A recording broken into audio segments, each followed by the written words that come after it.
Hey Merfolk fans, I'm Joe. Thanks for tuning in today. If you'd like to support my channel, please check out the link in the upper right hand corner to my Patreon page. So I'm here with a replay of a modern queue. It's not a league, just a single match. I've been testing out my Simic Merfolk, really aggressive build, only 1 and 2 drops. I've been having a ton of fun testing out these new guys. After playing, mono blue Merfolk exclusively for years, it's really exciting to have new stuff to test. So I hope you guys are having some fun trying out all the new cards from Ixalan. All right, so to the replay, it looks like I won the die roll. That's what we wanted. That's what we want to see. Have a look at the opening hand. Yeah, so I run 18 lands, and you think that might lead all the time to land screw, but here's 6 lands in my opener, so that's a mulligan. But this opener is picture perfect. We've got access to our colors. And Spreading Seas is great with Island Walk Lord, so keep that on top.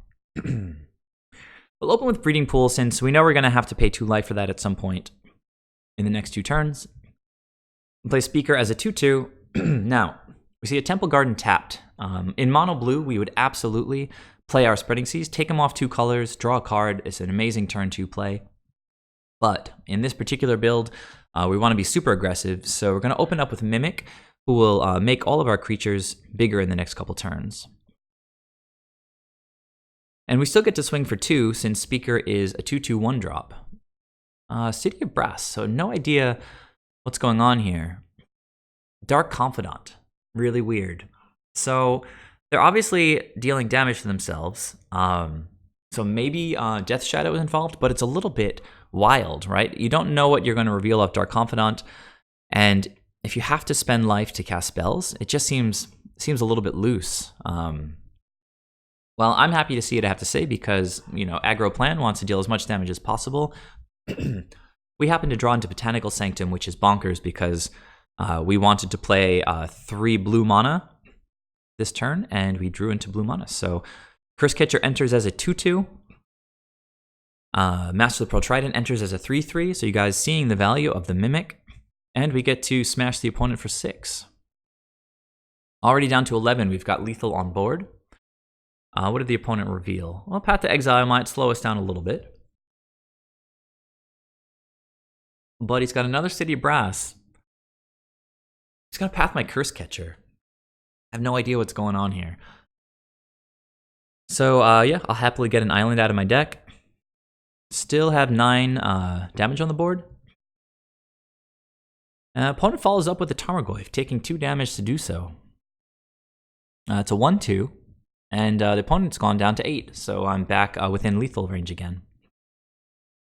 Botanical Sanctum is a poor draw, but we still have Spreading Seas. I'm going to put it on his only non-pain land, forcing him to take more damage from his lands if he wants to play spells. Now, Mutavault is more like it. It's another creature, help us close out the game. I'm going to swing with the team. This Tarmogoyf is pretty pathetic right now. This is so funny. A double block on my Lord. I think this is the first time in the history of Magic that a single Island Walk Lord has traded with a Dark Confidant and a Tarmogoyf in 1 attack step. So achievement unlocked here. Yes, I'm going to lose my Lord, but the opponent loses 2 of the best cards in the game, Dark Confidant and Tarmogoyf, to the powerful Master of the Pearl Trident. They still took 4. I believe, going all the way down to 2. They only have pain lands, so not quite sure what their plan is here. No, Forest is painless. Abrupt Decay. What are they Abrupt Decaying? Mimic, leaving me with 2 creatures, but they'll go down to 1 life. Not quite sure what's going on here. Alright, I think the opponent just felt like showing me that they play Abrupt Decay there. Kind of a noob mistake. Probably should have just scooped it up. But happy to know what the opponent's playing. Well, still not quite sure about the whole deck. It's clearly some form of Abzan. We have to figure out in subsequent games what they're actually up to. But we got their game 1, turn 4, actually. So, pretty good. Look away if you don't want to see the match result. I'm going to click out now. All right, back for game 2. The opponent will be on the play here. So 5 lands. We're going to have to mulligan this. So let's go ahead and do that. Opponent kept their 7. I hate mulliganing against grindy decks, but this is much better. I'm going to go ahead and show you guys my sideboard strategy, because I think I messed up here. Yeah, so I took out the 2 main deck Spell Pierces, which I'm not even sure if that's correct against Abzan, because if they can land like a turn 3 Liliana, it's pretty rough. Now, Spell Pierce obviously can't hit Abrupt Decay, but it can hit Path to Exile, it can hit Liliana. Maybe they run both Lilianas now that the Planeswalker rule has changed. But anyhow, I took out Cursecatcher, took out Spell Pierces, and I took out 1 Aether Vial. Now, running 18 lands, when I was in the sideboarding state for this game, I was thinking, so 18 lands isn't a lot. I kind of need Aether Vials to get my creatures reliably onto the board. But you know, the 18 land mana base is designed to handle the demands of our spells. 1-drops and 2-drops, you can cast them with an 18 land mana base on curve. So against a grindy deck, I should have taken all the Aether Vials out. But as you can see, I left some of them in. Definitely a misstep, but I'm still learning how to play this deck, and I'm happy for each lesson that I learn. So I took out 2 Cursecatchers, 2 Spell Pierces, and an Aether Vial. I brought in 3 Relics and 2 Dismembers. Okay, so you see I drew one of those Relics. This is an easy keep. And because I kept it in, I think I kept the Aether Vial on the top, even though I had 3 lands. It's just another misstep. I should have scried that away. Okay, Overgrown Tomb, Inquisition, probably going to take one of my creatures. Okay, so he took the Island Walk Lord. I knew I was going to draw this Aether Vial, probably should have just scried it away. Just a mistake. Let's see if it comes back to hurt us. Dark Confidant with the Abzan player on the play is really frightening because he can just bury us in card advantage. So for our turn, I'll take Aether Vial up. And, well, Botanical Sanctum, pretty poor. We've got 4 lands now. We'll just play this Branchwalker and, well, another Mutavault, another land. So we've got 5 lands and an Aether Vial so far. I think the opponent revealed Horizon Canopy here, which is about as good as it gets off of Dark Confidant.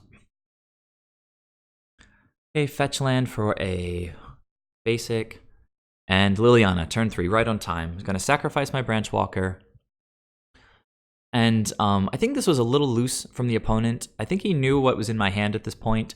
So he knew that I wasn't going to block with the Cursecatcher, but I do have a Mutavault on the table, and I can just kill the Liliana. Maybe he doesn't care about it. Take the Aether Vial up. Well, Lord is decent, but we're just going to go ahead and activate Mutavault and take Liliana out. I hate tapping out to play Relic because it leaves it exposed. If the opponent wants to remove it, we can't draw a card. But we need to make efficient use of our mana, so I play it here. It's possible that with Aether Vial out and access to all this land, I should have kept this in hand. Let me know what you guys would do. Would you use that 1 mana to play it out? Obviously, Tarmogoyf is a pretty important part of these guys' plans, so let's get rid of one of those cards. And let's see, opponent untaps and reveals Tarmogoyf, Speak of the Devil. So they play out a City Brass. We know they've got a Horizon Canopy in hand. There's that Tarmogoyf. He's already a 3/4. And here's Abrupt Decay. So he's targeting my... Now this is like the promo Abrupt Decay. Super beautiful. So I love this art. I mean, it's pretty gruesome. All right, so he's killing my Relic. But because I can't pop it in response. This Tarmogoyf is going to get even bigger. So this is an example of a spot where the new card from Ixalan that's similar to Relic would be good. I think it's called like Sentinel Totem or something like that. It costs 1 mana, the same as Relic, but it scries when it enters the battlefield, so it gets value up front. And then you can sacrifice it for no mana and empty the graveyards at instant speed. So it's good in situations where you're not leaving mana up. And so in my deck here, where I am frequently low on lands, maybe I should be running some number of that new card instead of Relics. Not sure, because Relic is such an amazing card. It has the incremental ability where you can just tap it every turn. But in this turn, in this case, I just got kind of blown out. Tarmogoyf is a 5/6. Opponent's going to probably get in with the Dark Confidant again. I'm going to block and trade with that guy. I mean, Lords are important, but I don't have Island Walk, and the opponent's just drawing too many cards off this Dark Confidant. Now we have to deal with this Tarmogoyf, and you guys can see with this very aggressive deck, it can be hard to claw our way back into games. We can draw a Relic here. We can draw a Harbinger to slow the opponent's Tarmogoyf down. We could draw a Silvergill to draw a card. We can draw Spreading Seas to draw a card. So we've got options to help us dig back into this game. We know the opponent has a land in hand with the Horizon Canopy. So hopefully they don't have much. But we're digging for gas here. But I hit another Aether Vial. So I told you guys it was a mistake, and I'm just getting totally kicked in the face for it. So I can't do anything except play my stupid Shockland and play my stupid Aether Vial and pass the turn.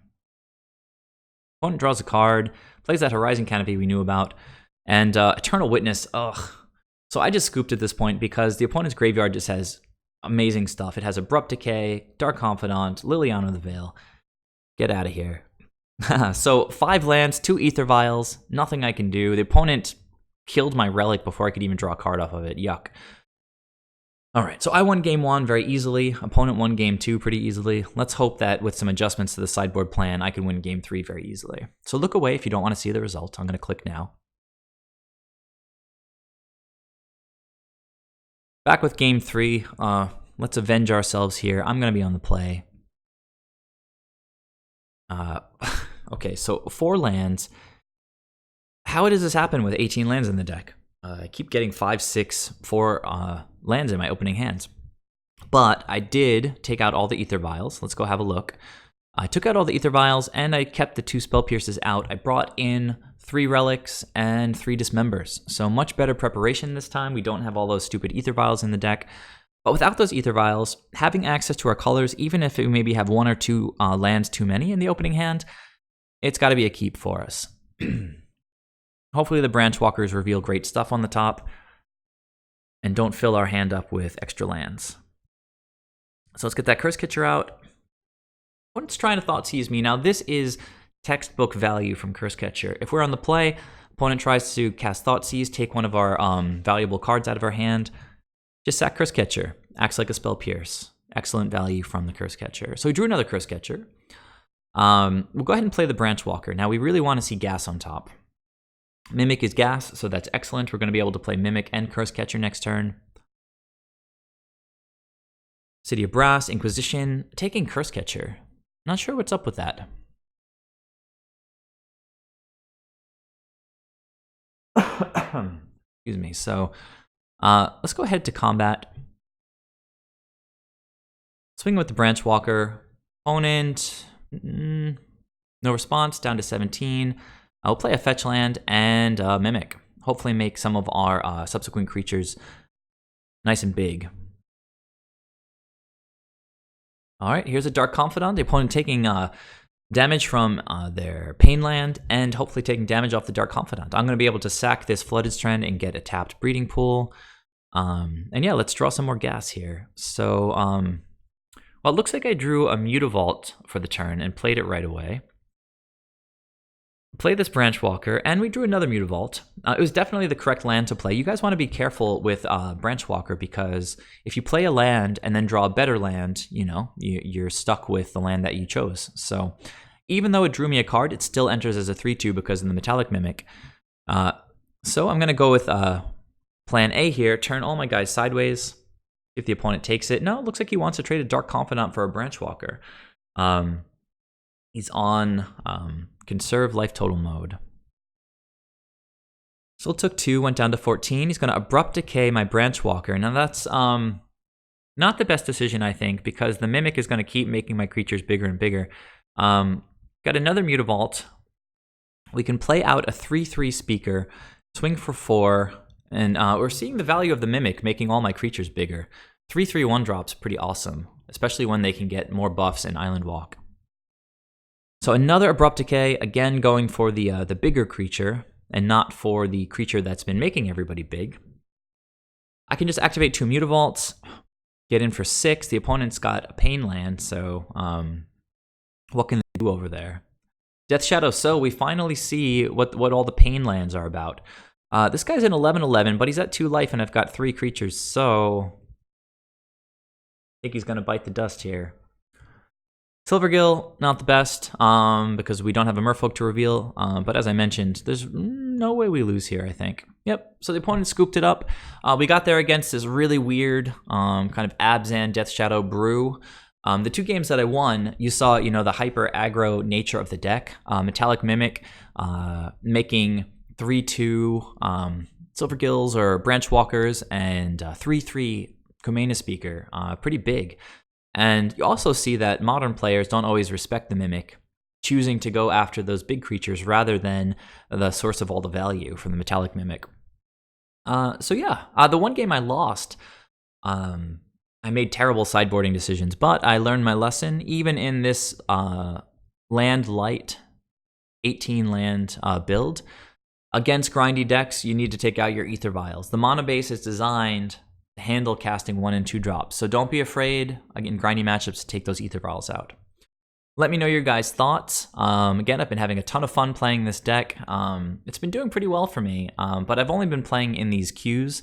So once I step it up and get into some leagues, maybe I'll get my ass handed to me. We'll have to see how it goes. But if you want to support my channel, please check out the Patreon link. Subscribe if you haven't already, and I'll see you guys in the next video. Thanks for watching. Bye.